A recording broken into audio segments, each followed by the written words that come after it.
de visitar. A Cris, gente, ela é tão generosa que eu falo que ela não cabe no coração dela.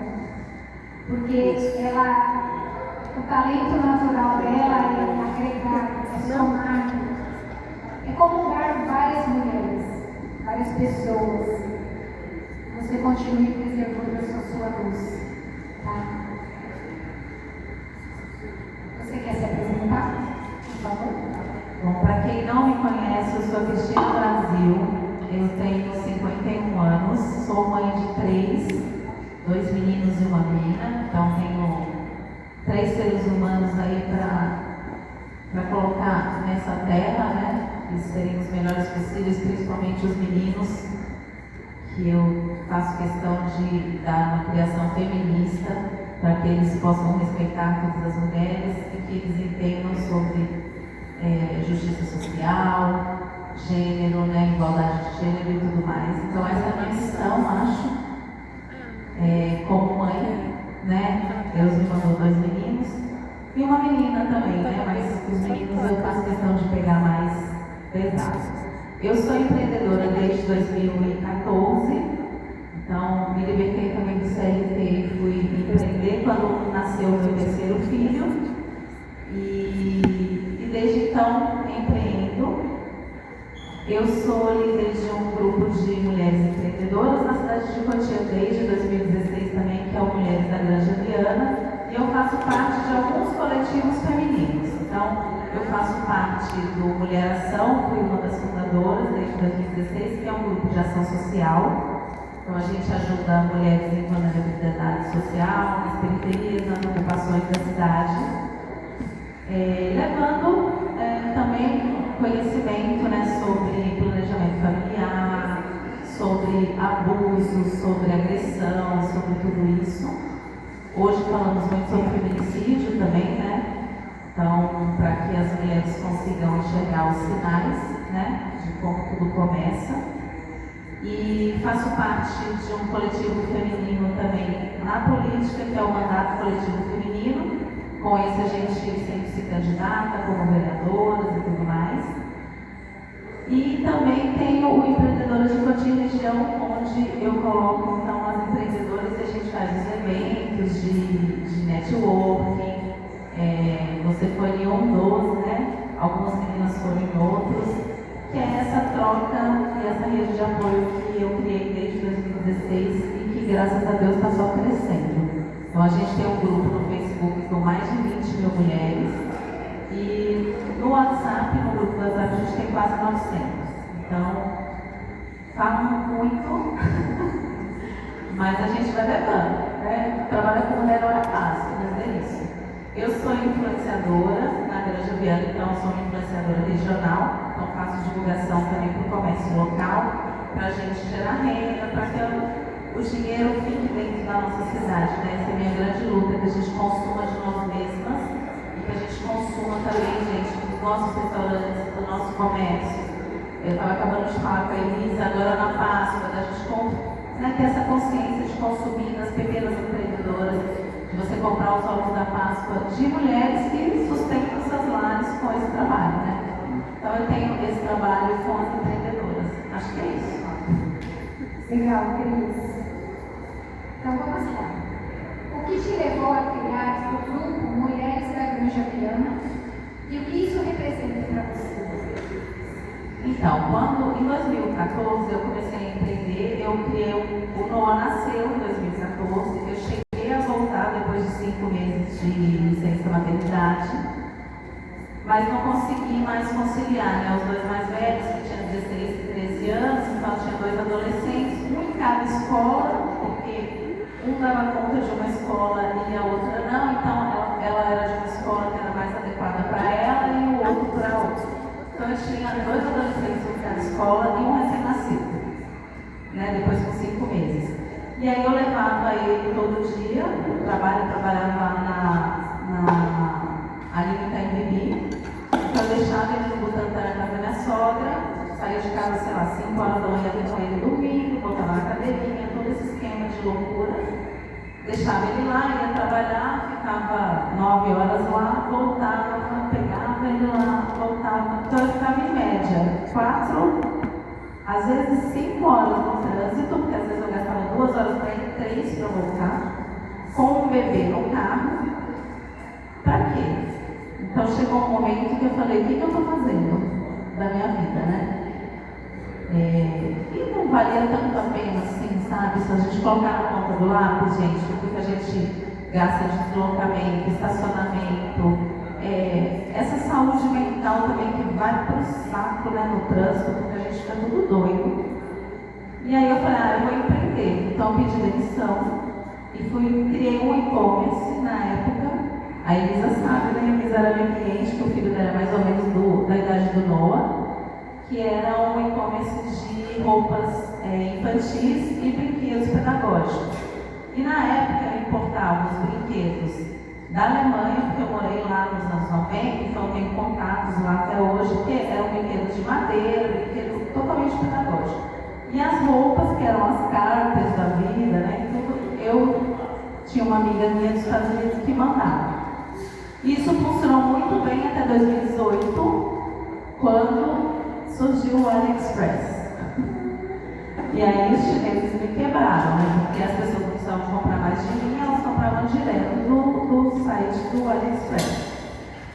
E aí quando eu criei isso em 2014, tudo foi muito bem. Eu vendia praticamente só, eu tinha um site, né, de vendas, mas minha captação de cliente, de lead, era sempre pelo Instagram e pelo Facebook. Só que eu queria vender para as mulheres aqui de Cotia e da Grande Viana, assim como a Elisa. E às vezes eu não atingia esse público. Então eu pensei na época, vou criar um grupo no Facebook, que foi o Mulheres da Grande Viana, para eu vender os meus produtos e vou deixar aberto para que outras mulheres também possam divulgar seus negócios, seus produtos. Então essa foi a ideia do Mulheres GV lá em 2016. Então lá eu colocava, fazia os anúncios dos meus produtos e elas migravam para o site, faziam uma compra por lá e tudo mais. E aí eu entregava e tudo mais.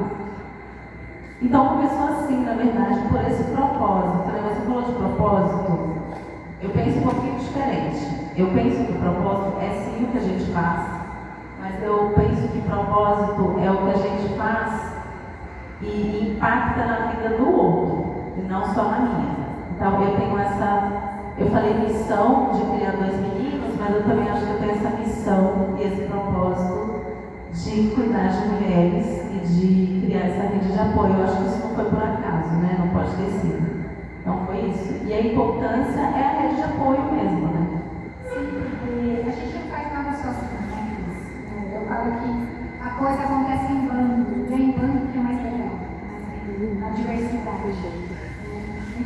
É porque quando a gente se une, gente, a gente vira um movimento. Né? Quando eu sou sozinha, ou eu e a Priscila e a Suzana, nós somos um movimento, mas quando a gente se junta, nós somos 500 mulheres, ou 50 ou 100, a gente vira um movimento de mulheres, né?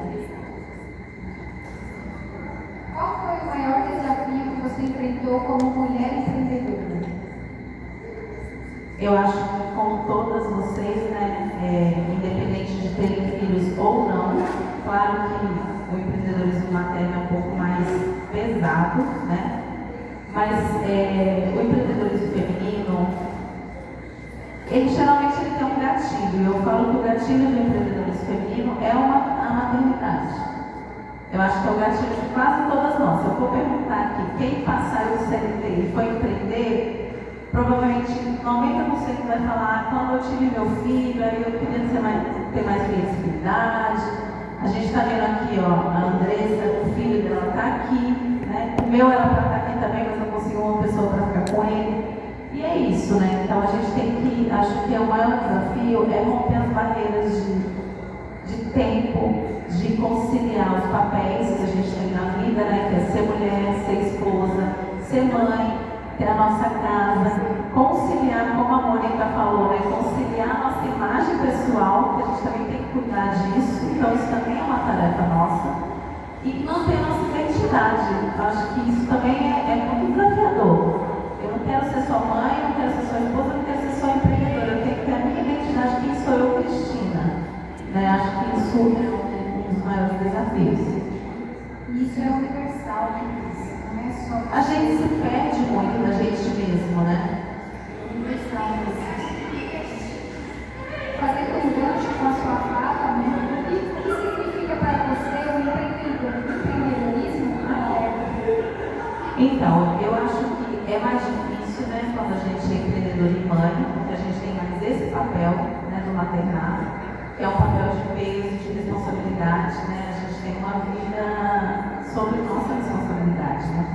Mas eu acho que a sensibilidade que a gente atinge sendo mãe, depois que a gente materna, a gente atinge um grau de sensibilidade bem grande.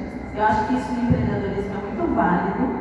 E sobre gestão de tempo, assim, a gente que é mãe, a gente dá conta de tudo, como você disse, porque a gente aprende a fazer a gestão do tempo, para que a gente consiga ser boa. Eu não vou falar excelente, porque eu também sou da que quero aposentar a calcinha da Mulher Maravilha, porque a gente não consegue, gente. Se você quer ser 100% uma boa mãe, boa esposa, boa mulher, boa amiga, se cuidar, né, ter um tempo para você mesmo, você não vai conseguir. Em algum momento você vai falhar em algum papel e tá tudo bem. Eu acho que a gente tem que pensar isso. E aí o empreendedorismo materno, eu acho que o desafio é esse, né? Talvez a gente tenha que pôr o pé no freio. É isso, né? Eu estava numa carreira no CLT, mas eu tive que também dar uma freada, porque eu sentia falta de ficar com meu filho, que era um bebê, né? E eu já tinha 40 anos quando eu tive ele, né? Que ele foi bem depois dos outros. E eu optei então por isso. Então é questão de também ter que fazer opções, eu acho. Até mesmo porque a gente nunca vai dar conta. E nem deve. A que preço, né? A que preço? Como você disse, né, do capitalismo, ele realmente escraviza, né? A gente acaba vivendo para trabalhar ao invés de trabalhar para viver. A gente tem que ter isso muito claro. Eu acho que, como você disse, eu acho que você disse alguma coisa, eu sempre falo sobre caminhos de volta. Eu me sinto já fazendo o caminho de volta, que é o quê? Voltar às minhas origens. Então, assim, ser menos consumista, eu acho que cada vez mais você poder ganhar menos para viver com menos. A gente tem que ficar buscando ganhar mais, para comprar mais, para ter mais. Talvez não é esse o caminho, gente. Talvez a gente tenha que fazer o caminho de volta e aprender a viver com menos, como necessário, né? Menos é mais, né? Com certeza. Eu estou nesse caminho, estou na volta. Já fui, bati lá, estou voltando. Só vamos, né? Você acredita que as mulheres ainda enfrentam mais desafios no empreendedorismo? Eu acredito que sim. Ontem eu apresentei um podcast, né, com 3 mulheres que tinham profissões bem diferentes. Então, uma era bombeira, uma era piloto e a outra advogada, que eu também julgo como uma profissão mais masculina do que feminina, né? Porque a gente, se pensar 50 anos atrás, uma mulher advogada é muito difícil. Assim como a nossa maravilhosa ali que é médica. Então, assim, pensar numa médica mulher, se a gente fosse numa consulta, com certeza ela não passou por isso, talvez, ou talvez sim. Mas as pessoas escolhem um médico homem, assim como as pessoas escolhem um advogado homem. Porque o homem impõe mais credibilidade, até inteligência, né? Porque, não sei, o capacitismo que é imputado para as mulheres, né, para o gênero feminino, eu acho que ainda hoje, em 2026, infelizmente eu tenho que dizer isso, mas nós enfrentamos sim mais barreiras que homens, e na hora de escolher, muitas vezes, eles escolhem homens. Fazer um gancho que você trouxe. Essa semana o Hospital Santa Catarina publicou que pela primeira vez na história o número de médicas ultrapassa o de homens. Você viu, né? Achei incrível, achei incrível. Não, até porque os estudos dizem que a gente estuda mais, né? Mas é justamente por isso, né, que pelo gancho, as mulheres historicamente estudam mais que os homens. Por quê? Porque quando o homem entrega 100, não fiquem com raiva de mim, tá, homens? Eu não sou sexista. Eu só estou dizendo o que é a realidade, né? Ontem tinha também uma queda do RH e ela lida justamente com remuneração. Então ela falou que até hoje as mulheres ganham fazendo a mesma coisa 25% menos que os homens. Então quando eu falo que uma mulher, quando um homem faz 100, uma mulher tem que fazer 1000. E ontem eu disse isso e vou repetir aqui. E uma mulher preta tem que fazer 3.000. Ela tem no hoje de opressão, tem que fazer mais. Então assim, a gente tem que ter essa consciência de que a gente estuda mais, a gente se esforça mais, mas infelizmente a gente ainda precisa aceitar menos, porque ainda existe essa disparidade salarial no mercado. Quando não existe uma vaga que é igual, ela mesma disse isso ontem, o valor de mercado de um homem já é maior do que o valor de mercado da mulher, mesmo eles fazendo a mesma função. Então, é triste, né, gente? 2026, mas continua a mesma coisa, né? Uma realidade, né? Infelizmente, mas vamos ser otimistas, né? Paciente, gente. Ontem eu falei, né, que na política, hoje, passinho de cada vez, mas eu acho que a gente está muito lento, na verdade. Eu sei que a gente avançou muito, mas estamos lentos. Pelos estudos, por exemplo, na política, para a gente conseguir paridade de gênero, que hoje no Brasil é de 13% a 15% só feminino, os cargos políticos, se a gente continuar andando do jeito que a gente está andando, elegendo uma mulher a mais, a gente vai gastar 150 anos para ter paridade de gênero nos representando na política. Então, acho que precisa de muita conscientização ainda, né, em todos os âmbitos. As nossas meninas precisam ser incentivadas e inspiradas. Então, para todas nós que somos mulheres inspiradoras, precisamos inspirar nossas meninas. É isso aí. E para finalizar, que conselho você daria para uma mulher que quer empreender, mas tem medo de começar? Então, eu acho assim, na minha concepção, como eu larguei o CLT, porque realmente para mim foi assim, eu cheguei no limite, não conseguia mais. Eu não conseguia mais pegar para os trabalhos, realmente não conseguia fazer isso mais. Acordar um bebê em 5 meses para entrar no carro. E eu não pensei. Eu realmente falei, vou empreender, tive essa ideia de. Eu tinha acabado de maternar, né? Então eu estava todo nesse universo de bebês e tudo mais, né? Então acho que foi o nicho que eu escolhi, talvez por isso, porque eu estava totalmente imersa, né, nesse nicho. Mas eu acho que a gente não pode romantizar empreendedorismo feminino e materno, porque não é um morango, né? É difícil demais. Então, se a gente não se preparar, eu tinha meu pezinho de meio, então tem que falar isso. Eu tinha dinheiro para investir, então eu tinha capital de giro, apesar de eu não ter me preparado, eu tinha uma parede para me explorar, né? Então, eu acho que meu conselho seria esse: se planejar, pelo menos por um tempo antes de chutar o pau e empreender. Eu acho que talvez aguentar um pouco mais, se preparar para que você não seja frustrada futuramente. E analisar bem a logística, né, gente? Porque a logística de uma empreendedora é muito louca, né? Então, você vai ter que dar conta de tudo que você já dá mais do seu negócio, porque você vai ser tudo. Você vai ser o marketing, você vai ser o financeiro, você vai ser a compradora, a vendedora, o comercial, tudo.